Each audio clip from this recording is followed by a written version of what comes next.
Images on a screen make me want to scream into a void, makes me want to avoid the society in which we live in.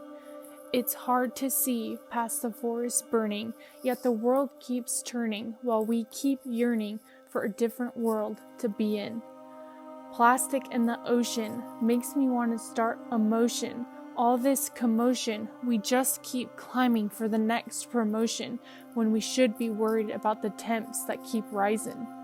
All I see is greed, as those with power, safe in their tower, regulating bodies and decisions with every passing hour, make us feel like we're a trapped bird in a cage where it's becoming more difficult to sing in. It's easy to lose faith in politicians as they are so blinded by greed and ambition. They cower in submission, caring more about keeping their power and position, protecting guns and ammunition rather than the communities they were elected to serve in. There will continue to be needless bloodshed and dissatisfaction if we don't turn our thoughts and prayers into impactful action.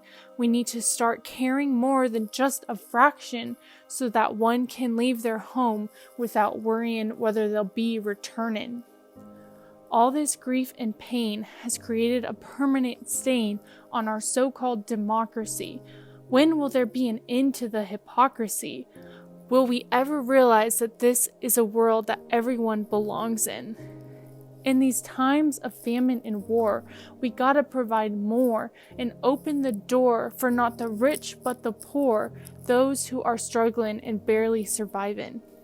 We need to raise our voices and make better choices so future generations don't have to pay this age's invoices, but instead have something to rejoice in.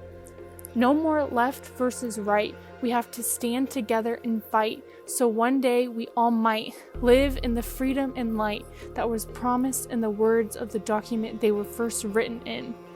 It's time to lead, even when the world around us sends us reeling. We have to step into the uncomfortable feeling and shatter the glass ceiling society has long kept us boxed in. The plan from above says we are created to love and serve one another. This includes all sisters and brothers and those who identify as something other than the norms we've long been confined in. All too often, events don't seem fair. It's easy to fall into a state of despair, thinking the world is beyond repair.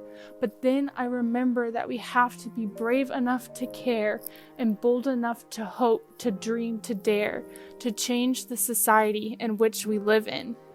We must stop asking who, when, and how, because the time is now for each one of us to take a vow and commit to the work that is needed to create a world in which we can grow and thrive in.